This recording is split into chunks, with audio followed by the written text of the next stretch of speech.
Assalamualaikum warahmatullahi wabarakatuh. Apa khabar pelajar-pelajar Ustaz pada hari ini? Diharapkan berada di dalam keadaan sihat sejahtera. Baiklah, hari ini kita akan meneruskan pembelajaran kita, iaitu pelajaran yang ke-13. Okay, kita akan tengok slide kita pada hari ini. Okay, tajuknya ialah Islam Agama Fitrah. Okay, dalam bidang akidah. Okay, anak-anak murid sekalian, atau pelajar boleh lihat buku teks pada halaman 70 hingga 74 sebagai panduan. Baiklah, Islam Agama Fitrah. Hari ini kita akan tahu tentang maksud apakah itu Islam Agama Fitrah, apakah keperluan beragama, apakah dalil nakli Islam Agama Fitrah. Dalil nakli ini maksudnya bukti daripada Al-Quran ataupun hadis tentang Islam Agama Fitrah. Seterusnya, kita akan dapat menyatakan Islam agama yang benar, dan yang terakhir, menyenaraikan ciri Islam sebagai agama fitrah. Seterusnya, inilah maksud Islam agama fitrah. Maksud agama Islam sesuai dengan naluri fitrah beragama manusia yang ingin menyembah dan berdoa kepada Allah, Tuhan yang Maha Berkuasa, serta menjadi pelindung manusia.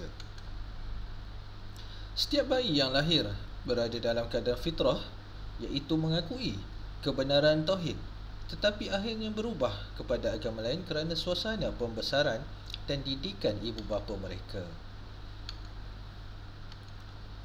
Seterusnya, keperluan beragama. Apakah keperluannya?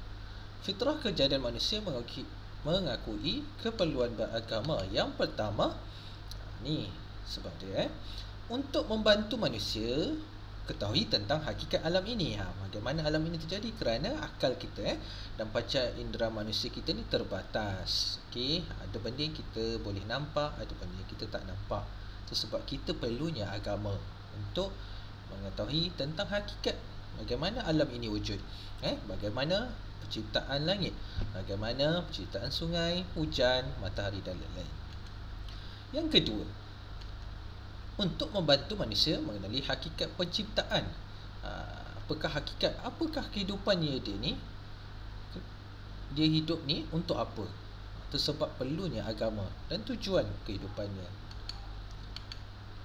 Seterusnya, keperluan beragama yang ketiga, untuk menjelaskan kepada manusia tentang peraturan dan cara hidup yang mulia. Fitrah kejadian manusia mengakui keperluan beragama. Keempat, apabila manusia berada dalam kesusahan dan penderitaan, mereka pasti akan segera mencari Tuhan untuk memohon perlindungan dan bantuan. Yalah, kalau kita susah tu kita, ya Allah, ataupun Tuhan kita kan, berikanlah, ampunkanlah dosa kan. Kita minta nak senang, kita minta nak pandai, kita minta kepada Allah. Itu benda biasa. Dan juga bila kita senang. Okay, yang kelima, bukti sejarah juga menunjukkan bahawa rumah ibadat pasti dibina dalam setiap kota. Okay, kita pergi mana-mana mesti ada tempat ibadat.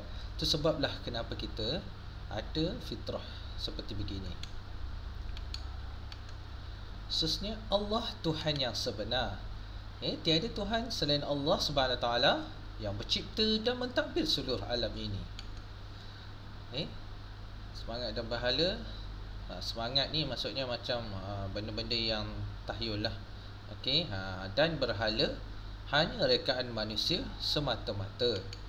Patung-patung berhala. Mereka juga makhluk ciptaan Allah seperti manusia. Apa sahaja yang ada di dunia ni, apa yang kamu nampak, juga adalah ciptaan Allah.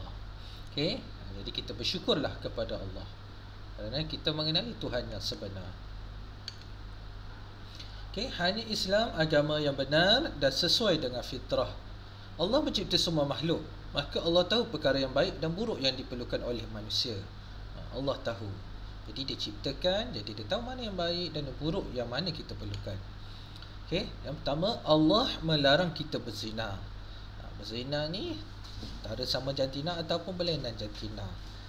Allah melarang kita berzina. Kenapa? Untuk menjaga keturunan kita. Nak menjaga nasab. ataupun keturunan, tetapi Allah benarkan perkahwinan. Okey. Itu sebab kita kena jauhi perbuatan zina. Bila lahirnya anak luar nikah ni, bila matinya ayahnya tu tersebut, dia tak dapat harta. Okey. Baiklah, seterusnya Allah melarang riba. Riba ni apa dia? Untuk hindarkan penindasan, tetapi Allah benarkan pinjaman dan jual beli. Seterusnya Allah melarang minum arak. Kenapa? Untuk menjaga akal kita.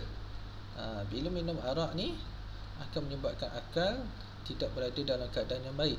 Tetapi membenarkan minum pelbagai minuman lain yang halal lagi berkhasiat. Seterusnya Allah melarang judi, rasuah dan mencuri.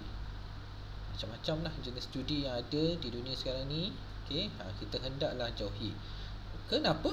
Untuk menjaga kemaslahatan masyarakat. Maksudnya dalam komuniti kita ni, tentang duit. Okay? Tetapi Allah mewajibkan zakat dan menggalakkan sedekah untuk membantu orang yang susah. Allah ada janji, semakin banyak kita memberi, lagi banyak lagi Allah beri dalam keadaan yang kita tidak sedar. Seterusnya dalil dalam ayat Quran surah Ar-Rum ayat yang ke-30. Okey, kita baca sama-sama belajar. A'udzu billahi minasyaitonir rajim. Bismillahirrahmanirrahim. Fa'akim wajhaka lid-din hanifa fitratallahi allati fatara an-nasa 'alayha la tabdila li khalqillah zalika ad-dinul qayyim walakinna aktsaran nasi la ya'lamun. Sadaqallahu azim. Apakah maksudnya ayat kita bacakan sebentar tadi? Maka hadapkanlah wajahmu dengan lurus kepada Allah, tetaplah atas fitrah Allah yang telah menciptakan manusia menurut fitrah itu. Tidak ada perubahan pada fitrah Allah. Itulah agama yang lurus, tetapi kebanyakan manusia tidak mengetahui. Okey, inilah firman Allah sebentar tadi.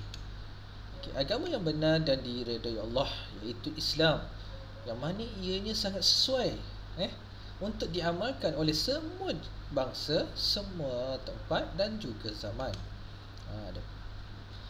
Islam memenuhi segala keperluan fitrah manusia untuk kebahagiaan di dunia dan di akhirat.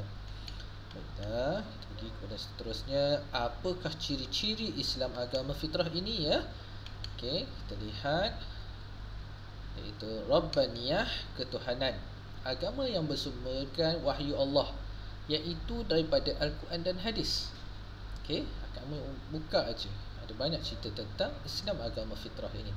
Syumuliyah, iaitu yang lengkap, agama yang lengkap dan memenuhi semua keperluan hidup manusia, tentang solat, macam tadi tentang perkahwinan, jual beli, jenayah, semua ada dalam agama kita. Kemudian waqi'iyah, iaitu yang realistik, yang logik, yang mana boleh diamalkan oleh semua orang ataupun semua tempat dan sepanjang zaman. Seterusnya alamiyah, sejagat, agama yang sesuai diamalkan oleh semua bangsa dan budaya. Okey, kalau waqi'iyah tu semua tempat dan zaman, manakala alamiyah berkaitan dengan bangsa dan budaya. Okey, ukrawiyah, Islam bukan sahaja mementingkan kesejahteraan jasmani, bukan jasmani sahaja, luaran kita, tetapi menjamin kesejahteraan rohani, dalaman kita untuk mencapai kebahagiaan di dunia dan di akhirat. Okey, baiklah pelajar sekalian. Okey, ada sedikit aktiviti soalan kebat. Okey, Ustaz akan bagi panduan kebat dalam grup WhatsApp nanti. Okey, ini satu soalan. Pernyataan Tuhan tidak mampu mentadbir alam bersendirian, oleh itu tidak mungkin Tuhan itu satu. Okey, kita dah tahu Allah tu Maha Esa okey, terangkan hujah anda untuk menolak pernyataan di atas. Ni jawapan Ustaz. Okey, jika Tuhan dua pasti berlaku pergaduhan. Okey, isi. Okey, saya kurungkan isi. Kenapa kena ada benda-benda macam ni? Sebab inilah adalah antara cara untuk kita menjawab soalan kebat.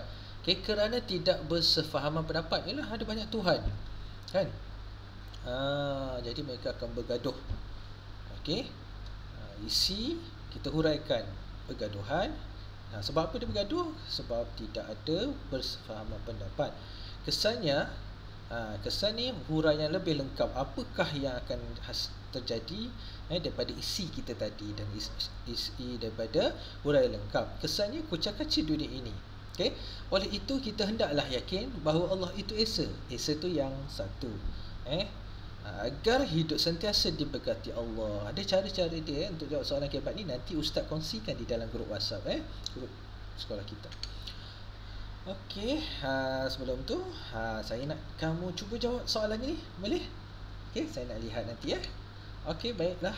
Sekian sahaja untuk hari ini. Mana kekurangan daripada diri saya minta maaf. Okey, yang baik tu semua daripada Allah, manakala yang buruk itu datangnya daripada diri saya sendiri. Wabillahi taufik wa hidayah. Assalamualaikum warahmatullahi wabarakatuh.